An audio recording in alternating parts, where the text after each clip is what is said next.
ಎಲ್ರಿಗೂ ನಮಸ್ಕಾರ. ಸೊ ಈಗಾಗಲೇ second PUC final results announce ಆಗಿದೆ. So many of you will be having doubt whether ನಿಮ್ಮ ಒಂದು ಬೋರ್ಡ್ ರಿಸಲ್ಟ್ಸ್ ಕಡಿಮೆ ಬಂದಿದೆ, KCT ರ್ಯಾಂಕ್ ಅಫೆಕ್ಟ್ ಆಗುತ್ತಾ ಅಥವಾ KCT ಅಲ್ಲಿ ಎಷ್ಟು ಸ್ಕೋರ್ ಮಾಡಬೇಕು, ಹೇಗೆ ನಿಮ್ಮ ರ್ಯಾಂಕ್ ಬರುತ್ತೆ, ಏನೇನ್ ಚೇಂಜಸ್ ನೀವು ಮಾಡ್ಕೋಬೇಕು, ಏನೇನ್ ಪ್ರಿಪರೇಷನ್ ನಿಮ್ದು ಇರಬೇಕು CET ಅಲ್ಲಿ ಸೊ ದಟ್ ನಿಮ್ಮ ಒಂದು ರ್ಯಾಂಕ್ ಬಿಲೋ 10K ಬಂದ್ಬಿಡುತ್ತೆ ಅಂತ. ಸೊ ಬೇಸಿಕ್ ಆಗಿ ಸಿಂಪಲ್ ಕಾನ್ಸೆಪ್ಟ್ ಅಲ್ಲಿ ಹೇಳ್ಕೊಡ್ತೀನಿ, ತುಂಬಾ ಸ್ಮಾಲ್ ವಿಡಿಯೋ ಆಗಿರುತ್ತೆ. ಇಲ್ಲಿ ನೋಡಿ, ಫಸ್ಟ್ ಆಫ್ ಆಲ್ ನಿಮ್ಮ KCT 2024 ಆಬ್ವಿಯಸ್ಲಿ KCT ಅಲ್ಲಿ 50% of your boards and 50% of your KCT marks ತಗೋತಾರೆ. ಸೊ 50% ಆಫ್ ಯೋರ್ ಬೋರ್ಡ್ಸ್ ಅಲ್ಲಿ ಈ 300 ಮಾರ್ಕ್ಸ್ ಬರೀ ನಿಮ್ದು PCM ಸಬ್ಜೆಕ್ಟ್ ಆಗಿರುತ್ತೆ, ಅಂದ್ರೆ ಫಿಸಿಕ್ಸ್, ಕೆಮಿಸ್ಟ್ರಿ ಅಂಡ್ ಮ್ಯಾಥಮೆಟಿಕ್ಸ್. ಅದ್ರ 50% ತಗೋತಾರೆ. 300/50 ಮಾಡಿದ್ರೆ ನಿಮಗೆ 6 ಬರುತ್ತೆ. ನಿಮ್ಮ CET ಅಲ್ಲೂ ಅಷ್ಟೇ ಸಹ ಫಿಸಿಕ್ಸ್ ಅಂಡ್ ಕೆಮಿಸ್ಟ್ರಿ ಮ್ಯಾಥ್ಸ್ ನೀವು 3 ಎಕ್ಸಾಮ್ ಕೊಟ್ರೆ 180 ಮಾರ್ಕ್ಸ್ ಗೆ 50% ಅದರದ್ದು ತಗೋತಾರೆ. ಸೊ 50% ಅಂದ್ರೆ 180/50 which is nothing but 3.6.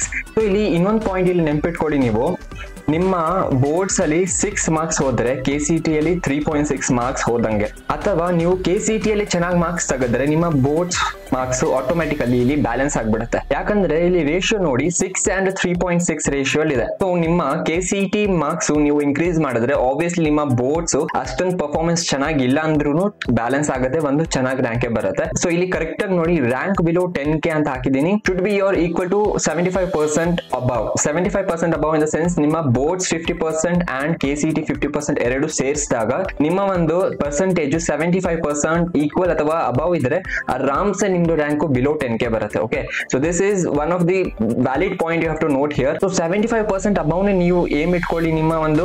So ಈಗ ಹೇಗೆ 75% ಅಬವ್ ತೆಗಿಬಹುದು, ಒಂದು ಎಕ್ಸಾಂಪಲ್ ನಾನು ಇಲ್ಲಿ ತಗೊಂಡಿದ್ದೀನಿ ನೋಡಿ. ಬೋರ್ಡ್ಸ್ ಅಲ್ಲಿ ನೀವು 260 ತಗೊಂಡ್ರೆ ಔಟ್ ಆಫ್ 300, ಅಂದ್ರೆ ಬೋರ್ಡ್ಸ್ ಅಲ್ಲಿ ನಿಮ್ಗೆ PCM 3 ಸೇರಿಸಿದಾಗ 260 ಬಂತು 300 ಅಲ್ಲಿ. ಸೊ ಇದರದ್ದು 50% ಎಷ್ಟು ಇನ್ಕ್ಲೂಡ್ ಆಗುತ್ತೆ KCT ಅಂದ್ರೆ 43.33%. ಓಕೆ, 43.33% ನಿಮ್ಮ ಬೋರ್ಡ್ಸ್ ಆಗಿರುತ್ತೆ, 43.33% ಆಯ್ತು. ಇಲ್ಲಿ ನೋಡಿ KCT ಅಲ್ಲಿ ಮತ್ತೆ ನೀವು 180ಗೆ ಎಷ್ಟು ತೆಗಿತೀರಾ. ಸೊ ನೀವು ಒಂದು 120 ಏಮ್ ಇಟ್ಕೊಳ್ಳಿ. ಇಲ್ಲಿ ಫಿಸಿಕ್ಸ್, ಕೆಮಿಸ್ಟ್ರಿ ಅಂಡ್ ಮ್ಯಾಥ್ಸ್ ಗೆ ನೀವು 3 ಸೇರಿಸಿ 120 ಏಮ್ ಮಾಡ್ಕೊಂಡಿದ್ರೆ 120 ತೆಗೆದ್ರೆ ಔಟ್ ಆಫ್ 180. ಸೊ ಅದರದ್ದು ನಿಮ್ಮ 50% ಎಷ್ಟು ಇನ್ಕ್ಲೂಡ್ ಆಗುತ್ತೆ ಇಲ್ಲ ಅಂದ್ರೆ 33.33%. ಸೊ ಈಗ ಇವೆರಡನ್ನು ಆಡ್ ಮಾಡಿ 43.33 and 33.33 ಆಡ್ ಮಾಡಿದ್ರೆ ನಿಮ್ಮ 76.66% ಬರುತ್ತೆ, which is a good percentage. ನಿಮ್ಮ overall last final percentage ಇರುತ್ತಲ್ಲ, ದಿಸ್ ಈಸ್ ಗುಡ್ ಇಂಡಿಕೇಶನ್ ನಿಮ್ಮ ಒಂದು ರ್ಯಾಂಕ್ ಬಿಲೋ 10K ಬರಬಹುದು ಅಂತ.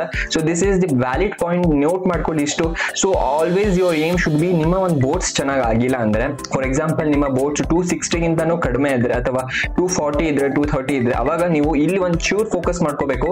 ನಿಮ್ಮ CET ಅಲ್ಲಿ ಒಂದು ಚೂರ್ ಫೋಕಸ್ ಮಾಡಿ, ಸೊ ದಟ್ ನಿಮ್ಮ ಒಂದು ಮಾರ್ಕ್ಸ್ 120, 130 or 140 ರೇಂಜ್ ಅಲ್ಲಿ ಬಂದ್ಬಿಡುತ್ತೆ. ಸೊ ಈ ರೇಂಜ್ ಅಲ್ಲಿ ಬಂದ್ರೆ ನಿಮ್ಮ ಆಬ್ವಿಯಸ್ಲಿ ರ್ಯಾಂಕ್ ನಿಮ್ಮ ಬಿಲೋ 10K ಬರುತ್ತೆ. ಸೊ ಟೆನ್ಷನ್ ಮಾಡಕ್ ಹೋಗ್ಬೇಡಿ, ಚೆನ್ನಾಗಿ ಪ್ರಿಪೇರ್ ಆಗಿ ಅಂಡ್ ಒಂದು ಚೆನ್ನಾಗಿರೋ ಏಮ್ ಇಟ್ಕೊಳ್ಳಿ, so that you will achieve that. Give your best to achieve that goal. It will fetch you a good rank. So there is no need to get tensed over here. ನಿಮ್ಮ boards result ಬಂದಿದೆ ಈಗ.